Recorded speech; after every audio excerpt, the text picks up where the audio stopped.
మనం పెంపుడు జంతువులు పెంచుకుంటాం కదా, అలాగే మొక్కలను కూడా పెంచుకుని ఆ మొక్కలకు కూడా మనకు నచ్చిన పేర్లు పెట్టుకోవచ్చు. అలాగే దీని పేరు చిలక ముక్కు చిన్ని. చిలక ముక్కు చిన్ని అనగానే పలుకుద్ది, అలా అలా కదులుద్ది అనమాట. పేరు విన్నారుగా, చిలక ముక్కు చిన్ని. ఇది నేను ముద్దుగా పెట్టుకుని పిలుచుకునే పేరు.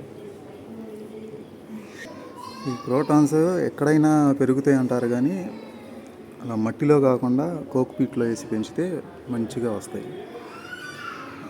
టీవీ దగ్గర షోకేస్లో అలా పెట్టుకోవచ్చు అందం కోసం. నీళ్ళు కొట్టడం ఇబ్బంది అనుకుంటే నీళ్ళు పోసినప్పుడు ఇలా కింద కారుతాయి కదా, అలా కారేలా కాకుండా స్ప్రేతో జస్ట్ అలా కొడితే సరిపోతాయి వీటికి. అలా కాదు, నీళ్లు పోయాలి, ఏదైనా ఊరు వెళ్ళినప్పుడు ఎలా నీళ్లు పోయటం అని ఇబ్బంది పడతాం కదా, అలాంటప్పుడు మార్కెట్లో ఇలాంటివి దొరుకుతాయి. ఇలా కింద ఒత్తు ఉన్నట్టు ఉండి పైకి మట్టిలో కోక్పీట్లోకి వస్తుంది ఆ ఒత్తు. కింద ఈ ప్లేస్లో నీళ్లు పోసేస్తాం. నీళ్లు పోసేసి ఇలా తీస్తే వస్తుంది. అందులో నీళ్లు పోసి దీన్ని ఇలా పెట్టేస్తే ఇందులో దుంప వస్తున్నప్పుడు కొంచెం విడిగా తీసి ఇందులో పెట్టాం అంతే. విడిగా వేరే మొక్క కొనుక్కోక్కర్లేదు.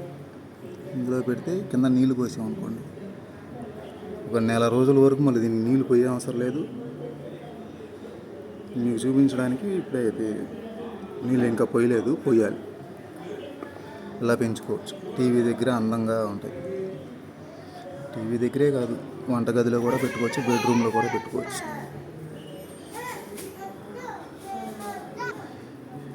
ఇది ఫేవరెట్ అనమాట, చిలక ముక్కు చిన్ని.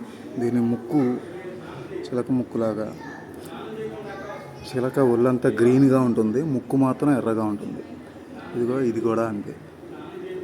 చిన్న ఎందుకని అంటే గడ్డం ఉన్నట్టు ఉంటుంది. ఇది గడ్డం, ఇది ముక్కు ఎర్రగా ఉంటుంది కాబట్టి చిలక ముక్కు.